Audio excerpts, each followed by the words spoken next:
Please welcome to the stage Greg Brown, the chairman and CEO of Motorola Solutions. And welcome back, Becky Quick. Thanks for coming, Greg. Good to see you. Thank you. Thanks. All right, good to see everybody again. Again, I told you we were here with some excellent guests, CEOs who can explain like no others because they've lived it. And we just made it sound so easy. Everything you've done, Greg, kind of breezed through this idea. You split the company, stock's up 350% since then. Great things on the horizon. But let's go back to 2008, before you made the decision to split, and walk us through what things were really like. What were you dealing with? Because you had a lot of things that were coming at you fast and furious. I was a battlefield promotion, and my successor left right after a pretty bruising proxy war with Carl Icahn. In a way, I was the last man standing, and they hand me the baton. Yay. Yeah, exactly. Company was losing hundreds of millions a quarter. And even though you remember the go-go days of the Razor and the flip phone, and I mean, Motorola invented the cell phone, and even as far back as 1995 was #1 with 50% market share. But when you pull back the curtain, it was when you used the phone for a phone call. It wasn't software-centric. There was no Android. There wasn't even the iPhone out. Actually, the iPhone had just come out. And I had the discussion with folks before I was CEO that said, I think we got to get out of this business. It doesn't scale. We have multiple software operating systems, multiple silicon chip providers, and Motorola is a communications company. We're not a software company. And I think if we stay in it, and even though Motorola invents these different industries and technologies, they always get consumerized and generally commoditized by the Chinese and the Koreans. So my view, Becky, was we have one really good business in the firm. It's not sexy. It's the one that actually the company was founded on, around land mobile radio communications, because it's a systems business. But these were dark days. I mean, just think about that. You had at one point 50% of the market on cell phones. Yep, in the 90s. Incredibly well known. The idea that you were just going to lop off that appendage? Well, so that's in the 90s. Yeah. This thing was going down and down and down. By the time I was named CEO, our market share was single digit. It was hemorrhaging cash and earnings. And my very first board meeting, 3 weeks into my tenure, maybe 4 weeks in, the very first one as CEO, I made the recommendation to exit the cell phone business. What was the reaction? Well, they were stunned, but they knew there was trouble in River City in the what we called mobile devices business. We were probably 6 to 8 quarters away from bankruptcy. I mean, this was a stark situation. And I said, we have to announce, the first thing was to announce strategic alternatives, and then refine that 2 weeks later that said we intended to separate or spin the business. Now, that's fine, but to do that, given our capital structure, we had to stem the losses, get the business closer to break even, and we had to massively cut costs, move quickly. Also, in the first 30 days of being CEO, I fired the president of that business and was going to run that business and Motorola at the same time. The interesting challenge was I had run every business in Motorola except the cell phone business. So now I was CEO, Icahn still a big investor in the stock, and running the cellular division, which was hemorrhaging a lot of money. We moved quickly. We made the decision to split and separate. You know, people say, what a great decision. It was an obvious decision. I don't think it was a hard one. And you never let a good crisis go to waste. So we moved quickly. Never let a good crisis go to waste, meaning that you were able to mobilize people and really get things done. No doubt. On that decision, yes. Shortly thereafter, I asked the board to settle with Carl Icahn because I didn't want to go through another proxy fight. And I said, it's better to have him inside the tent pissing out than out pissing in. And quite frankly, I said, if Icahn sees the information we see, I'd rather work with him than fight him. And I will tell you, Becky, that is definitely one of the best decisions I've ever made by working with Carl and bringing him in with board representation. I know it's counterintuitive, and it's not easy, and it's not fun, but I viewed Icahn, you know, the godfather of activism, he could work with management and be a catalyst and an accelerant. By the way, not just for management, but for the board. One of the best decisions I ever made. It's kind of like you're a bulldog at that point? You go sick them on other people? Well, I didn't have that ability, because I remember him calling me, 3 days into the job, and I'll clean up the conversation, but in essence saying, I don't know who you are, but if you don't get this thing fixed in 9 to 12 months, we'll find somebody else. The kind of inspirational talk I expected from Carl, but no, but nonetheless, he's a no-nonsense. Your first reaction was, okay, come to dinner, let's be pals. Well, here's what I did. I didn't keep him at bay. I always was accessible. I always told him the truth. If I didn't know, I didn't know. And whatever I told him I would do, we did. So sometimes you feel the pressure to please. Yeah, we'll try to hit this target. I said, Carl, here's what I know, here's what I don't know, here's what we're going to do. I had, Becky, dozens and dozens and dozens of conversations with him and his team. Hard days, but it was the right thing to do. You still friends with him? I am friends with him. I see him a couple of times a year for dinner at his place. I like Carl. He made me a better CEO. He made our board better. And quite frankly, he deserves a lot of credit for shaping me. I was intimidated. He's tough. He's rough. But I found Icon to be fair. Tough and firm, but fair. And he's a guy that attacks you from the front. There's no guessing. He's right out there with it, kind of like that. So I don't mind that. And now I was sad at the announcement that he's leaving Manhattan and going to Miami. I really was, because I always try to see him when I'm in Manhattan. Yeah, and you're not in Miami as much. Not in Miami as much, no. Okay, so let's go back. You said this was an easy decision and one that was very obvious. You didn't say easy, you said obvious. Yeah, easy, I would guess, is another story. I read at one point a story about you pacing your home at 3 in the morning. You weren't sleeping at the time. Your wife came up to you. What was going on there? Well, so we make the decision to split. I don't know whether we had settled with Icon or not, but it was dire. And it was the most pressure I've ever felt in my career. I lost about 30 or 40 pounds in 40 days. Because when I get super, super, super stressed, I stop eating, like literally. So I was nibbling on crackers and drinking water. And I was walking around in the middle of the night, and Anna comes up and says, what are you doing? And I said, you have no idea how bad this situation is. You have no idea. And she said, you're right, I don't. More importantly, I don't care. I said, well, okay. She said, what I care is that you, instead of walking around the house with your shoulders slumped, need to think about the 65,000 people at Motorola that are waiting for you to lead. I mean, that was literally the exchange. I was looking for maybe an I love you, but I didn't. Now, it was not harsh, it was direct. I didn't put on a cape and fly to work the next day, but it was a sobering inflection point where she said, you got to do what you got to do. And you have the cards that have been dealt, but you got to play them. And I remember that moment for sure, Becky. All right, now you're in a position where Wall Street loves you. Stock's been up incredibly. All the analyst reports I were looking through had you rated overweight because they love the fact that you're not dealing with fickle consumers anymore. You have governments. That's a much more sure stream of revenue. It's a recurring stream of revenue, and they see a lot of potential for growth. I think they said 2/3 of the PSAPs, whatever that is. Yep, 911 command centers. Yep. With 2/3 of them are places you already are, which leaves a third that you still can go into.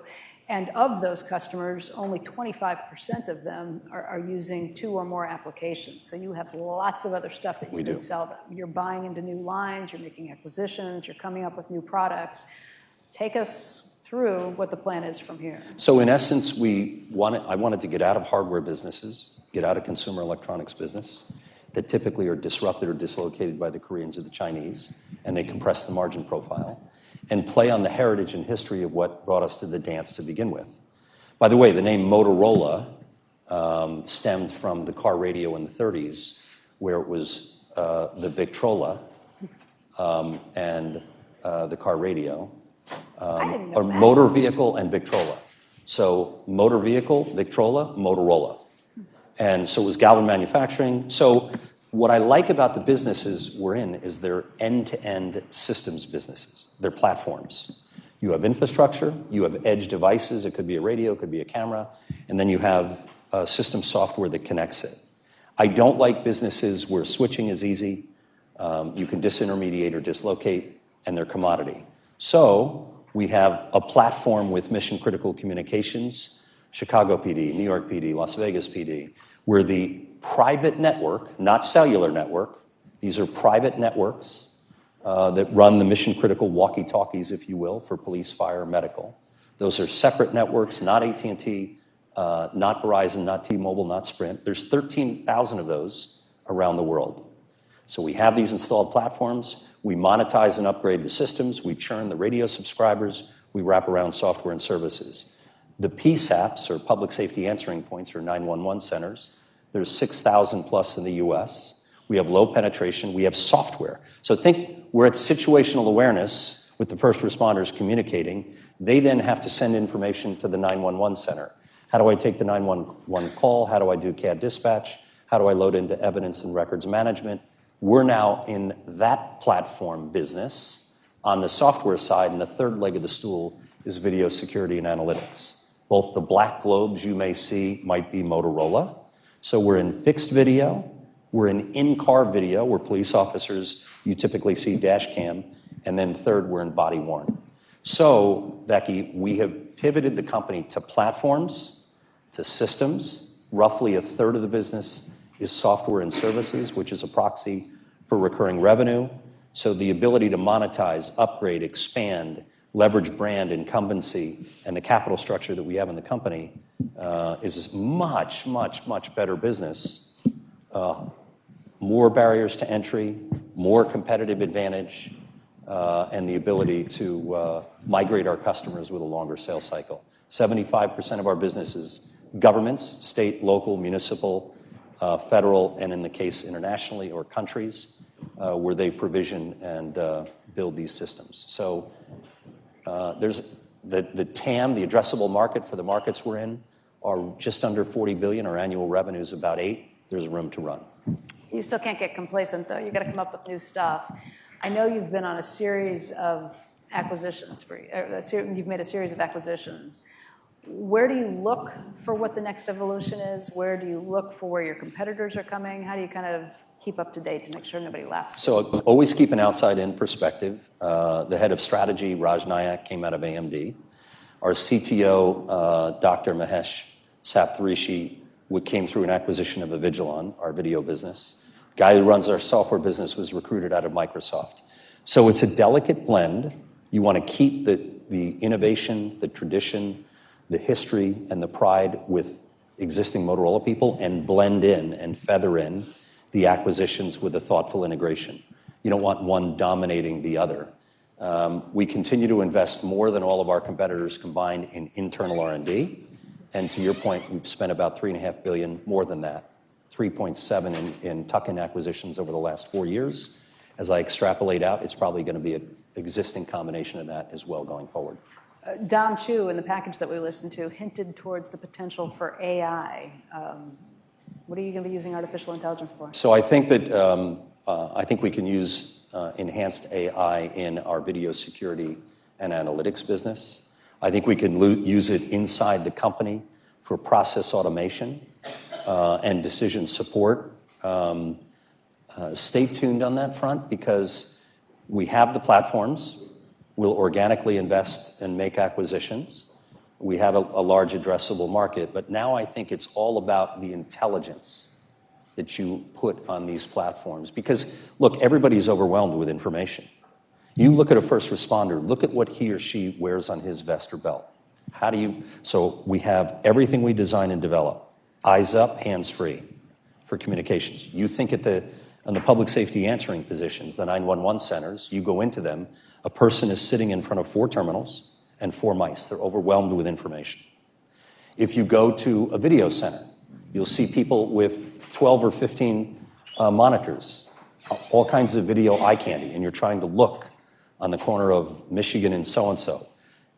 The artificial intelligence can automate what a human can only consume on video. It can automate workflow within the command center software. It can automate taking alerts or alarms, detections, perimeters, anomaly detection, and without human intervention, provide information to a first responder. That's the kind of thing we're looking at next. Pretty cool. In terms of this audience, these are people who are looking for leadership lessons. What would you say to people who are on their way? What's something you've learned that you would tell anybody starting off? So let's start with my biggest mistakes. People. The only thing worse than a bad decision is not correcting it. So when you make one, you can coach, encourage, cajole, hope, but sometimes it's better to cut bait sooner. That's inside or out. I moved too slow, moved fast on separating the company, moved fast on settling with Icon. I think moved relatively fast on cutting expenses, but in general, moved too slowly to model the pace. Third, Wait, back that up.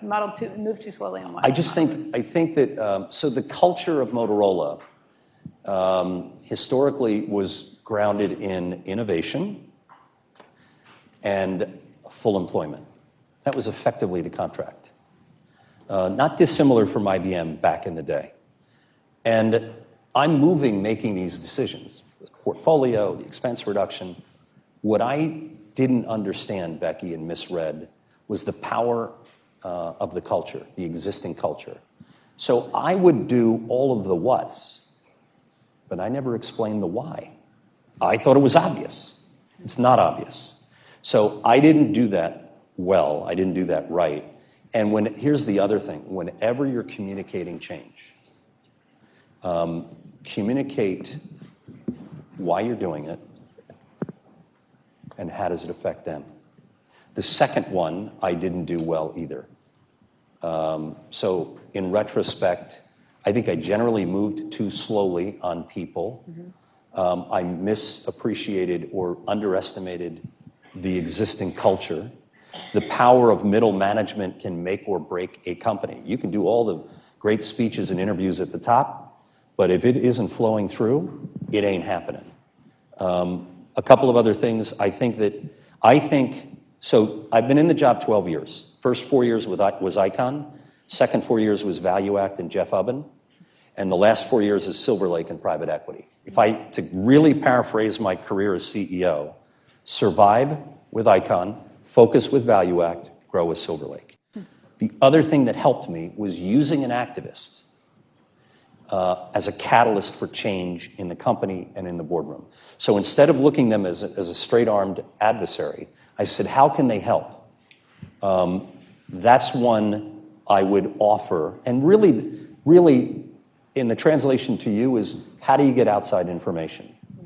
So I'm a voracious reader. Now, I don't read novels and books, but I'm reading Business Week, Fortune, Forbes, the Wall Street Journal, the Tribune, the Financial Times, Foreign Affairs, The Economist, and I read it and stay current as much as I can weekly. I'm a voracious, stay current person.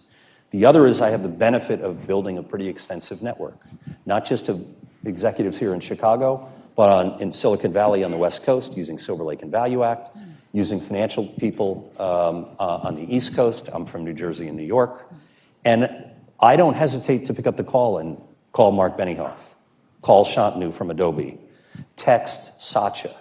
And I think that too often, sometimes you let your ego get in front of yourself and maybe you don't want to bother people or ask a question. I'm a relentless question asker. And I'm Socratic, so I like to iterate. And so keep your network current, reach out for help, have a couple of people that are close to you, that know you, love you, and don't have their own agenda that you can source. One of the people that was instrumental in helping me, it was my wife, no doubt, who's my best friend. It was my son, Troy, and we don't have time to go through that. But he's a sharp, now 32-year-old BC grad who followed Motorola, always dad's career, and I would share with him what's going on inside the company. He was a sound, old soul, mature behind his years advisor. And Kelly Mark, Harvard business grad, young guy, brought him up when I first got the CEO job. He was with me through every single piece of the transformation of the company. Smart, analytical, no agenda, bluntly candid. Greg, I disagree. You're heading in the wrong direction. You got to make sure you're getting real information, because the higher up you go in the ether, the less real the information you're getting. We have time for a couple of questions. If anybody would like to go ahead and ask, go ahead and raise your hand. We'll get a microphone right over to you. Right back here. Hi, Caroline Seisel, Reyes Holdings. When you were talking about middle management, you said if it's not flowing, that's a problem.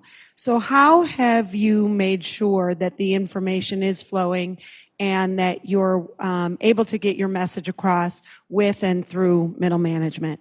Three ways. One, I am active in skip level engagements more than I ever have before. Two, succession planning. I probably know and track, instead of the top 10 or 20 people, probably the top 150 to 200 people. I know where they are. I know where they're ranked. I know what they make. I know how long they've worked in their position. I think I know what they want to do. And we have spent a much better time on development and rotation. What was the third thing I was going to... So 2014, we're transforming the company, it's nice to hear all the nice statistics now, but life wasn't linear. It was very rocky. And I kept hearing, people don't think we have a strategy. They don't understand the strategy. I said, I don't get that. I think it's bullshit. What do you mean? I was pissed. Pardon me. What do you mean you don't understand? What I found is that the people that reported to me, some, and directly under, they didn't buy into the strategy. So I had a famous, or I guess infamous, officer meeting. We do it once a year. I was really angry. So in 2014, I pull everybody together in a room like this, and I did a presentation. I said, for those of you that don't like the company, you want full employment, you want to go back to science projects and investing billions on things that have no return, forget it. In the meantime, for those of you who have been here a long time and think this is a great company, that's bullshit, because here's why. And I showed the historical TSR, total shareholder return, going back 20 years, 15, 10, against the market and the peer group. Motorola was woeful. So I said, through the lens of an owner, this company is a disaster. A disaster, which means for those of you who were part of it, you were part of that. So if you want to go back to it, here's my proposition today. Commit or quit. And I don't care which one you do. I swear I said this. And I said, and for all of the HR and lawyers in the room, if you quit, you'll get the best severance package ever given to you at your level. But this game is over. We're moving true north. If you want to go, it's hard. I want you to be there. If you don't, get out. So that event rippled through the company. There were changes at the officer level, not as many as I thought, but just the engagement was different. And when you communicate, instead of saying the company's this or we're strategic, you communicate with the results and the information you want. If you want total shareholder return, if you want cash flow expansion, if you want operating margin expansion, how are we doing, where are we going, and how do we compare against the market and the peer group? So that's what, as well as acquisitions, the infusion of new talent, we have a long way to go. But it's actually been pretty invigorating. Greg, we're out of time, but how many people were in that meeting and how many left? There was about 100 in the meeting. I thought 20% is, based on my experience, should leave. About 9 or 10 left. By the way, I also said, I wouldn't recommend this, but I said, I know who doesn't want to be here. I think I know. So quit. And for those of you that don't quit, okay, I know who you are. No, I said, because I think I know. And I don't do that. That's not, but that was a come to Jesus reckoning. So 10% left over the next year, another 5. We got close to the 20% that I thought plus or minus was right. But that was an event in time. And it was my fault. I wasn't communicating the right information. No one had showed them this information. I should have made myself more visible. I can talk all I want about people, culture. This is my fault. Organizations and leaders get the tone that you tolerate. Culture is everybody talks about culture. It's really only two things. It's what you do and how you do it. That's it. So do you run the company, meetings, people, information, competitive analysis, financial return? Do you culturally, if someone came in and said, this is how I run the firm, would you say, boy, that's really what I want the company to be? And I wasn't doing enough of it as quickly enough. So I learned along the way, and there's a ton of people. I have the best team I've ever had. I'm lucky. I'm fortunate. Yeah, I made some good decisions. My team made many more than I did. My team and people make this company great, and I'm excited about where we are in the room to run. Greg, you can knock yourself for not communicating your plan more quickly, but I think the key is you have to have a plan and know what you're talking about and know what you're doing, and it's very clear that you do, so thank you for your time. Thanks, We Becky. really appreciate it. Thank you.